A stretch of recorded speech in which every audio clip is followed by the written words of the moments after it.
My true story from Montana. My daughter texted me. You weren't invited to the party. My husband doesn't want you there. But I sent one message and half the guests walked out with me. Mom, it's not that we don't love you. It's just Ryan wants a certain crowd at the party. It's a modern theme, upscale. You showing up in that handmade sweater would ruin the aesthetic.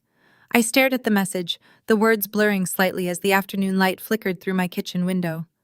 My hand was still holding the crochet hook, the last stitch half formed in the yarn I had picked out for my granddaughter's birthday, a soft rose pink, just like the one she wore in the picture I took last Christmas when she sat in my lap, tracing the pattern of her sweater and whispering, "Grandma, it's warm like hugs." That was before the parties, before the galleries, before Ryan. I set the yarn down gently, as though any sudden movement might snap something inside me. I read the text again. Would ruin the aesthetic. As if I were a stain, as if I, the woman who once fed her from a chipped porcelain bowl, was now the mismatch in a carefully curated life. It took me a full minute to breathe again. I have lived in Montana my whole life, born between pines, raised among valleys that teach you patience. I met my husband in a snowstorm. He taught high school shop class. I sold Hank knit scarves in winter markets. We were not wealthy, but we were warm. And every stitch I've ever made has come from that place where necessity meets love. When we were young, I made sweaters for the ranchers' children. They called them mountain coats. I embroidered their initials on the sleeves and stitched hope into every seam. My work won ribbons at the county fair. I once had an article written about me in the local paper, the Yarn Whisperer of Flathead County. People said I could turn wool into memory. And when my husband passed, those memories were what kept me going. My daughter Claire was my reason I raised her alone. Worked 2 jobs, mornings cleaning motel rooms, nights knitting by lamplight for online orders. She wore handmade dresses to school, carried crocheted backpacks with animal faces. She hated them sometimes. Sure, she once cried because another girl had a Barbie lunchbox and she had one with hand-sewn flowers. But she never went cold and she never went hungry. I paid for her college with yarn and blisters. Every check, every sale, every winter craft market. We saved every dime. When she got her acceptance letter, she cried into my shoulder and said, "I'll make you proud." I thought she did. She moved to the city, studied art history, met Ryan at a gallery event. He was polished, charming, said all the right things. I remember the first time he came to visit. They stayed for exactly 2 nights and didn't touch a single slice of the apple pie I baked. He brought wine. I served tea. He wore suede shoes in the middle of mud season. Claire began to change after that. At first, subtly. Calls grew shorter. Visits became photo ops. My gifts, sweaters, scarves, handmade doll clothes for my granddaughter stopped appearing in pictures. I'd ask about them and she'd say, "Oh, it didn't fit the mood this time." Now there was a party, a modern, upscale birthday party for a 5-year-old girl who once called me her cozy grandma. And I was not invited. Not because of something I said, not because of some mistake, but because of my sweater. Because I was a handmade woman in a prefabricated world. I looked around my kitchen. The stove I cooked on for 30 years. The chair my husband fixed 3 times before cancer took his hands. The yarn basket beside the fireplace, half full, still hopeful. I wasn't angry. Not yet. Hurt, yes, but anger comes later. After the hurt has hardened into something less breakable, I picked up the sweater again. The one I was making for my granddaughter. It was almost finished, just a few rows left. I held it against my chest and breathed in the scent of the wool. It smelled like comfort, like time, like everything I had ever poured into her life. And now I was off grand. I folded it gently and set it in my cedar chest. Not discarded, not destroyed, just waiting because I wasn't finished yet. Not with the sweater and not with this story. It did not start with the party. No. The unraveling had begun long before that. And like most unravelings, it started subtly, just one missed stitch at a time. The first time I noticed it, I brushed it off. Claire had forgotten to tell me about Lily's school open house. I found out from a neighbor whose grandson was in the same class. When I asked Claire about it, she blinked like she had genuinely forgotten. "Oh, Mom, it was so chaotic that week. Ryan had a conference and I had to prep a gallery brunch. It was just exhausting." She said she'd bring me pictures. She didn't. The next was a birthday card, Lily's 3rd. I had spent 2 weeks making a picture book from yarn scraps, tiny felt pages that told the story of Lily and the mountain fox. Each animal had a name. Each page had a secret pocket for her to find.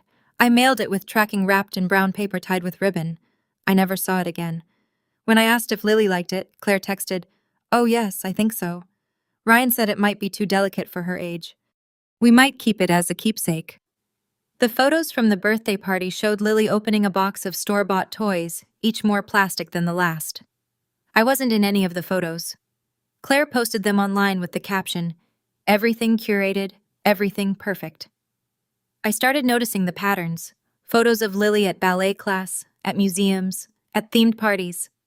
Claire and Ryan front and center, smiling like the cover of a lifestyle blog. Her captions full of hashtags, aesthetic, curated childhood, elevated living.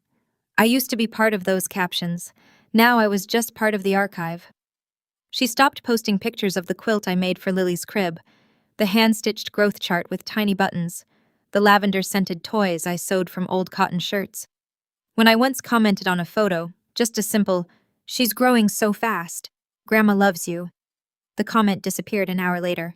I asked Claire gently, "Why?" Her response, "Oh, Mom, I'm trying to keep a cohesive feed. You know how social works now, don't take it personally." A cohesive feed, as if my love didn't match the brand she was building. At first I tried to adjust. I stopped posting photos of my crafts with Lily's name. I limited my comments. I tried to stay in my lane, as she once put it, when I mailed a letter to Lily's preschool teacher without asking. She called and said, "Mom, I appreciate the intention, but it's important that Ryan and I shape her narrative. We're trying to keep things intentional. Shape her narrative." She was 4. The last time I visited their house, I brought cookies. The same oatmeal chocolate chip recipe Claire used to beg for as a teenager. I walked in and was greeted by Ryan with a stiff nod. No hug, no eye contact. He looked past me as if he were checking to see if I'd brought someone else. Claire took the cookies and smiled. But that smile, it was brief plastic and expired by the time it reached her cheeks. They served espresso from a chrome machine that looked like it belonged in a showroom. Their kitchen smelled of imported oils and scented candles, not cinnamon or sugar. Everything was white, sterile, not a single child's drawing on the fridge, not a single thing handmade. Lily came running in wearing a tiny trench coat and shoes that cost more than my entire pantry. She hugged me fiercely. That night, she asked if I would tuck her in. I said, "Yes, of course I would." I read her the fox story again from memory, because the book I made was in storage. She fell asleep with her hand wrapped around my finger. The next morning, Claire told me that Ryan had concerns about bedtime routines and boundaries, that they wanted to create consistency. I was asked not to read to Lily at night anymore, not without permission, not unless it was a book they provided. I left early. From then on, everything changed. Invitations stopped. Phone calls shortened. My name was mentioned less and less. I became something to manage, to regulate. "Mom, maybe you don't need to bring handmade things every time. Mom, it's okay if you skip this one. We've got so many people coming. Mom, just enjoy your peaceful life up there, okay? Let us handle the rest." I was no longer a mother. I was no longer a grandmother. I was a sweet lady in the mountains who needed to stay quaint, quiet, and out of the photos. And Ryan, he no longer even tried. At first he said hello. Then he nodded. Then nothing at all. One visit he passed me the salt without making eye contact. Another time he opened the door, saw me, and said, "Claire's in the back," before walking away. He had erased me without ever needing to argue. He did not need to raise his voice. He just needed to lower his gaze until I no longer existed. And Claire, she followed willingly, quietly, elegantly. It was not sudden. It was slow. Like watching a quilt fray thread by thread until you are holding only scraps and wondering where the warmth went, until the party, until that text, until the final stitch snapped. It was a Thursday evening when it happened. I was scrolling through my phone, not for anything in particular, just passing time before the kettle sang. The living room was quiet, save for the creak of the wood stove expanding in the cold. I had just finished folding a batch of dishcloths I had crocheted for the church pantry, and then I saw it. Claire had posted new photos. It was a carousel of images from a photo shoot with Lily. Outdoors, golden light, expensive camera filters. Lily stood in front of a white fence, smiling just the way she used to on my porch steps. Her cheeks rosy, her arms outstretched, and she was wearing my sweater. Not just any sweater. It was the one I made last fall. Soft lavender wool, tiny daisies embroidered around the collar with a single wooden button I carved from the birch tree that once stood in our backyard. I remembered every stitch. I remembered Lily's face when she tried it on, how she twirled in it and said, "I look like spring, Grandma." I leaned closer to the screen, but the caption stopped my breath cold. A timeless piece custom from Paris. Custom from Paris. I blinked, read it again. Again. And suddenly, it was not just the sweater that unraveled. It was me. It was not the lie that hurt the most. It was the theft. The rewriting of truth so easily, so casually, as though my hands and my hours and my heart had never existed, as though warmth, real warmth, could be bought in a boutique or filtered through a hashtag. She had erased me, not with cruelty, but with convenience. The photo had over 400 likes. Compliments poured in. So chic. Parisian babies are the cutest. Your daughter has such great taste. Not a single soul knew that the hands who made that sweater had bled once threading that daisy needle. That I had picked that shade of lavender because Lily once said purple made her feel like a fairy. They did not see the hours, the warmth, the care. And maybe they never. I set the phone down carefully as if it might explode. I walked over to the bookshelf and pulled out my old ledger. It was a worn notebook, blue cover, frayed corners, thick with time. Inside were entries, dated and scribbled, tracking every single thing I had ever made for Lily. February 3rd, 2018. Yellow duckling hat-size newborn. June 12th, 2019. Blanket with pine tree embroidery backed in flannel. October 1st, 2020. Fox plushie with one ear bent. December 15th, 2021. First Christmas dress. Red cable knit with snowflake trim. March 4th, 2022.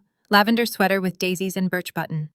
I turned each page slowly, tracing my own handwriting with my finger as if to remind myself that I had existed in her life. Each item had a note next to it. Wore it to Sunday school. Smiled all day. Refused to sleep without it for 2 weeks. Called it her magic fox. They were not just clothes. They were memories, and now they were being repackaged. Stripped of soul. Sold for style points. I closed the notebook gently and sat in silence for a long while.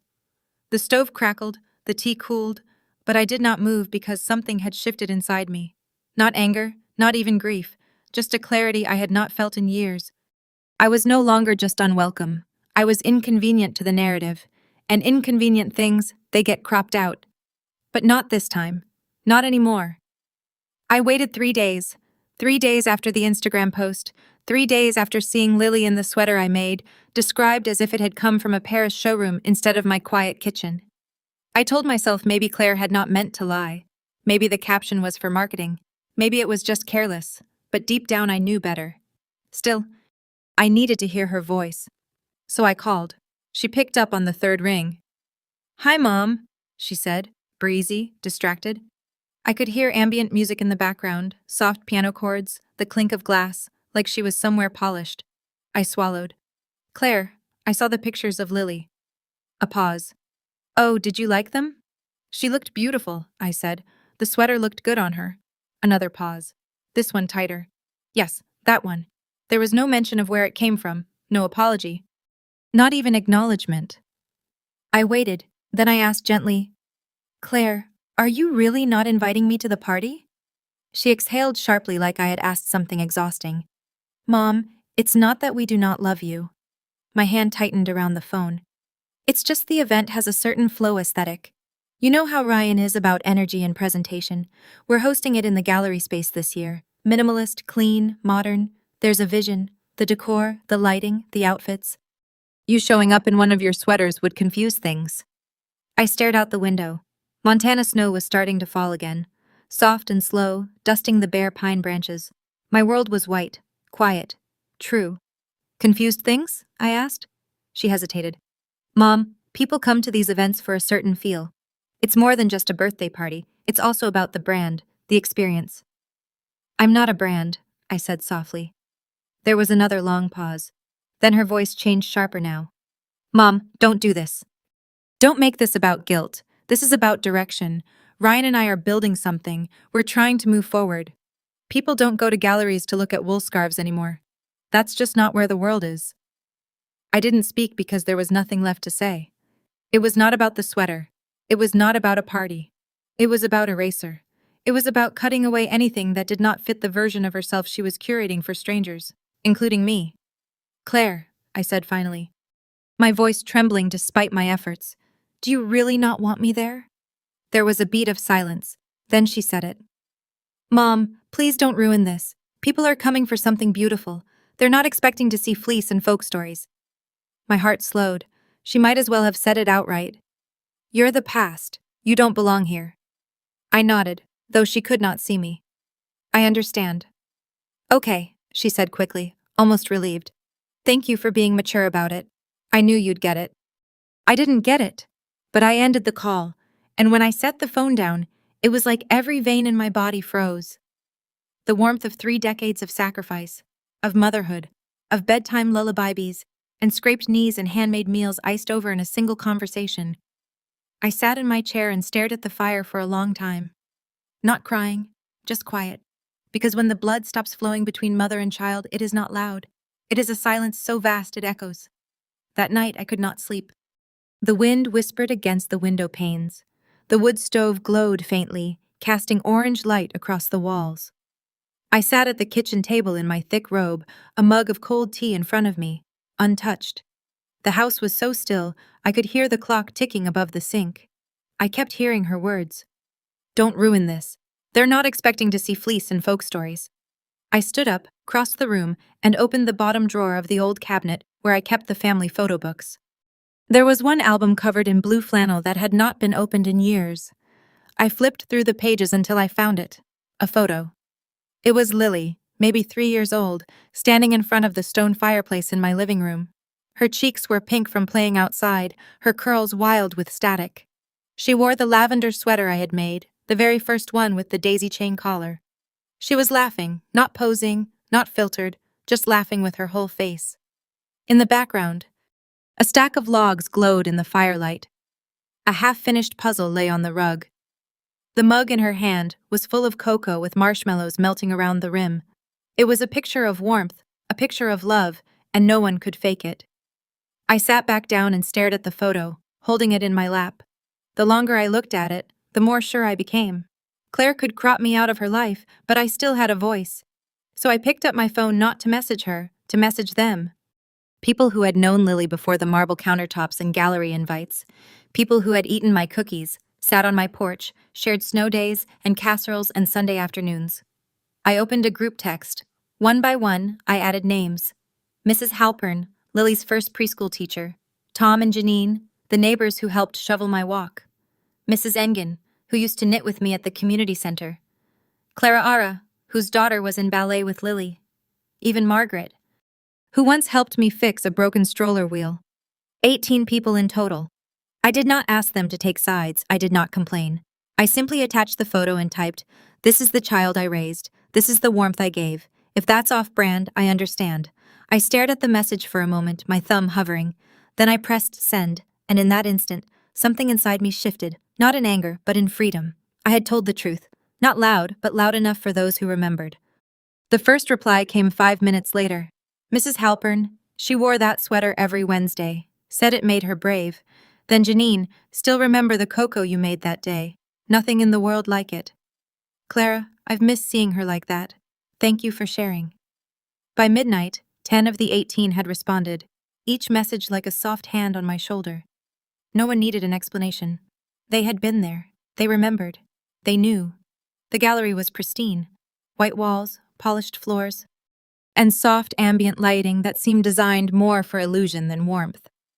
Long banquet tables stretched the length of the room, covered in linen so smooth it looked untouched by real hands. The chairs were ghost-clear acrylic like they belonged in a furniture catalog, not a child's birthday. At the far end stood a massive printed photograph of Lily, arms outstretched, framed by golden light, her laugh frozen in high resolution. She wore a ruffled white dress and gold ballet flats.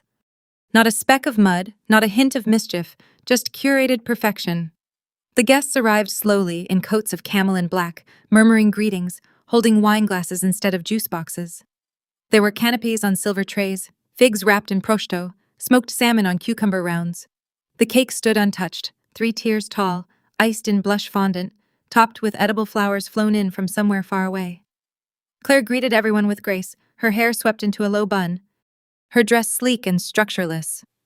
Ryan hovered nearby, shaking hands, offering tours of the event installation along the back wall. A looping slideshow of Lily's most aesthetic moments, gallery visits, tea parties, trips to botanical gardens. There were no photos of Lily covered in mud, none with spaghetti sauce on her chin, none in the sweater I made. They had written me out of the gallery just as cleanly as they had written me out of the guest list. But something else was happening. Something subtle. It began when Clara arrived. She was wearing a long scarf, knitted, old-fashioned, one I had made her 2 Christmases ago. She hugged Claire politely, nodded to Ryan, then glanced once at the slideshow and walked away. She sat at a table near the back, checking her phone. Then came Janine. She looked around the gallery, said hello, smiled at Lily, but her eyes flicked toward the empty chairs. She sat next to Clara. Mrs. Halpern arrived third. She took one step into the gallery, saw the photos, saw Ryan's fixed smile, and paused. "Excuse me," she said softly to no one in particular. "I think I have a prior appointment." She turned and walked out. One of the waiters glanced at Ryan, confused. Ryan forced a laugh, too loud, and said, "I guess she forgot we upgraded the dress code," but the laughter didn't catch. By now, 5 guests had slipped away quietly. Then a 6th. A woman tapped Claire on the arm and murmured, "Sorry, dear. I promised to drop something off for Geneva. Hope Lily has a lovely day." Claire's face twitched, but she nodded. And then it kept happening one by one. They did not make a scene. They did not raise their voices. They simply stood, offered vague excuses, errands, children to check on, soup on the stove, and walked out of the room. Ryan's jaw tightened. Claire clutched her champagne glass just a little too hard. "Something's going on," she whispered to him. He scanned the crowd. The spaces were growing, tables half filled, conversations thinning. Lily was at the center, spinning slowly in her dress, not understanding why the people she loved were leaving one by one. Claire called after one couple, "Is everything okay?" They smiled politely. "We just remembered something more important." By the time the slideshow reached the 7th loop, nearly half the guests were gone. Ryan looked like a man watching a deal fall apart. Claire was pale. No one had said my name. But I was in the room nonetheless. In their minds, in their memories, in every person who had once sat at my table, eaten my soup, warmed their hands with cocoa while Lily napped on my chest. I had sent one photo, one message, and that was enough because truth doesn't need to shout. It just needs to be felt. The house smelled like cinnamon and clove. I had woken early that morning knowing I would not be at the gallery. I did not have anywhere to be, and yet my hands moved with purpose. I kneaded the dough slowly, rolled it thin, filled it with brown sugar and pecans. I set the kettle to boil. I sliced apples for the pie, whipped cream by hand, dusted the table with a bit of flour like snowfall. No cameras, no hashtags, just quiet, just care. The wood stove crackled behind me. Outside, the snow had stopped, leaving a soft white layer over the porch railings. I looked out the window, wondering what the gallery must look like. Fluorescent lights, mirrored walls. A little girl trying to smile while the room around her thinned out like air at altitude. Then I heard it. A knock, gentle, not hurried. I opened the door and found Miss Halpern standing there, her long wool coat dusted with snow, eyes kind. She didn't say much, just held up a small box wrapped in gingham paper. "Thought she might want this back," she said. Inside was the felt storybook I'd made years ago. I found it in the free bin outside the community center. I swallowed hard and stepped aside. "Come in, tea's ready." She nodded once and entered. 20 minutes later, there was another knock. Janine. She brought her husband Tom and a small thermos of mulled wine. "We didn't feel like staying," she said simply. Then came Clara and her daughter, then 2 of the parents from Lily's preschool, then Margaret with a fresh loaf of rye bread and her hands in mittens I had made for her 4 winters ago. We didn't speak of the gallery. No one asked what Claire had said. No one brought up Ryan. We sat around the table, the fire warming our backs, the tea steaming in mismatched mugs I'd collected over years of yard sales and birthdays. We passed slices of pie, broke cookies in half, and let silence sit with us like an old friend. Someone mentioned Lily's laugh. Someone else remembered how she once tried to help me stir biscuit dough and spilled half the flour on the floor. Everyone laughed, and I sat there listening, not speaking much. Just watching the room fill, not with decor, not with lighting, but with memory, with truth, with people who had chosen warmth over walls. At one point, someone said softly, This feels more like a birthday party." And we all knew what she meant. No curated photos, No luxury candles, just hands that made, eyes that saw, hearts that remembered. I brought out the sweater, the lavender one, the one with daisies at the collar. I passed it around. Each person touched it like something sacred. They remembered, not just the stitch, but the story, the girl, the woman behind it, me. And in that small house in Montana, surrounded by firelight and friends, I felt something I hadn't felt in a long time. Not pride, not vengeance, but peace. The morning after the party, the snow had hardened into a quiet crust. It was the kind that blanketed everything in stillness, where even the trees seemed to be holding their breath. I moved slowly through the house, the floorboards creaking under the weight of old wood and older memories. I made my tea the same way I always had, loose leaves, boiled water, no sugar. I set it on the windowsill and watched the sky begin to brighten, pale and cold. And then I reached for the photograph. It was tucked in the bottom drawer of my sideboard, wrapped in an old scarf that still carried the scent of cedar and thyme. I unwrapped it carefully as if it might break, though I knew what truly might break was me. Lily. 3 years old, standing in front of the fireplace, wrapped in a lavender sweater with the daisy collar. Her arms were open wide like she was about to take off, her cheeks flushed from the heat of the fire, her hair curling around her face in soft spirals, wild and honest, and her smile unfiltered, unposed, untouched by anything curated, just joy, pure, unshaped joy. The kind you do not get from a camera setting or a caption.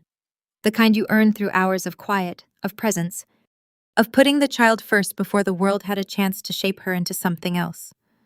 I wiped the glass with my sleeve, careful not to smudge the corner where the light caught her eye. Then I walked to the fireplace and hung it back where it had always belonged, centered, just above the mantel, just below the place where the ceiling cracked a little in winter. Claire had taken it down years ago when she last stayed here, said it looked too rustic, that it did not match the new aesthetic of her life. But now it was back, and next to it, I pinned a small piece of cardstock, cream-colored, edges trimmed with pinking shears. I wrote on it slowly with the same fountain pen I had used to sign every school permission slip and every birthday card. Love isn't curated, it's handmade. I stepped back, looked at the photo, the sweater, the glow. That felt right. Not dramatic, not bitter, just true. Not a monument, just a reminder of what mattered, of what endured. I sat down in my old armchair, the one with the cushion that had molded to the shape of my spine, the one where I had stitched the very collar Lily now wore in that photo. My hands rested in my lap. The yarn still sat in the basket beside me, half spun into something new. The fire in the stove whispered like an old friend, telling me I had done the right thing. The warmth inside my house didn't come from the thermostat. It came from knowing I had never been absent, only hidden by someone else's story. And then, without really planning to, I did something I hadn't done in years. I pulled a sheet of paper from the drawer, took a breath, and I began to write a letter to Claire. No anger, no blame, no tally of wrongs, just truth. I told her I remembered every sleepless night she cried as a baby, how I rocked her in the crook of my arm while the wind howled outside our cabin, how I mended her favorite blanket when it tore and she sobbed like the sky had split, how I sewed her Halloween costumes even when I was too tired to see straight because I wanted her to feel like magic. I reminded her of the soup I used to make when she was sick, how I never let the fire go out in winter, how I saved every single crayon drawing she made and taped them to the fridge like they were rare museum pieces. And then I told her that Lily had been mine first. Not in the way courts or hospitals define it, but in the way time defines it. In the way that only lullabies sung in the dark and mittens pulled over tiny hands and stories whispered into sleepy ears can define it. I told her that just because I had not been part of her pictures did not mean I had not been part of her story. And just because she chose to curate her world without me did not mean I had not lived in it. At the end of the letter, I wrote only this: I'll always knit warmth, whether you wear it or not. I folded the letter in thirds, slipped it into an envelope, sealed it. Then I placed it on the small hallway table next to the basket where I kept outgoing mail. I stood there for a moment, looking at it, wondering if I'd ever send it, wondering if I even needed to. Maybe it would stay there forever. A weightless thing in a quiet hallway. A record. A heartbeat. A line in the sand. Or maybe one day I'd drop it in the mailbox, maybe. But whether she ever read it or not didn't matter because I had written it. I had said the words. And sometimes that is enough because love, Real love does not perform. It does not parade or pose or caption itself for others. Real love is handmade. It's late nights and quiet mornings. It's stitches you make and never undo. It's the kind of presence that doesn't need to be seen to be felt. And in the stillness of my home, fire crackling, photo hanging, kettle humming its soft song, I knew that everything that mattered still lived here. Not in a gallery, but in this room, in this sweater, in this story, and in the love that shaped it all, whether the world saw it or not. Spring came late that year. Montana winters tend to overstay their welcome, like an old ache that flares up even when the calendar insists you should feel better by now. But one morning, I opened the door and smelled thaw. The snow had melted into the soil, and small green shoots peeked through the patch near the mailbox. The creek behind the house, frozen for months, had begun to babble again. You learn to recognize these signs living here long enough. Not all changes come with thunder, some just start dripping quietly. It was a Thursday when the envelope disappeared from the hall table. I hadn't planned to mail the letter to Claire. I'd told myself the words were for me, that I didn't need her to see them, but maybe some part of me did. I had left the envelope by the door for weeks. Then one morning, I walked it to the mailbox without thinking. I tucked it between a seed catalog and a flyer for roofing services and closed the rusted metal door. No ceremony, just letting it go. What happened next wasn't immediate. No text, no call. But 5 days later, a package arrived. It was small and brown, the handwriting on the label oddly familiar, but stiff, like someone trying to write neatly after years of typing. My name, my address, nothing else. I opened it carefully, heart tapping uncertain beats against my ribs. Inside was the sweater. The lavender one, folded neatly, and on top of it, a note. Not long, just a few lines. She wears it every night now, refuses to sleep without it, says it smells like home. I think maybe I forgot what that meant. Thank you, Claire. No apology, but something softer than that.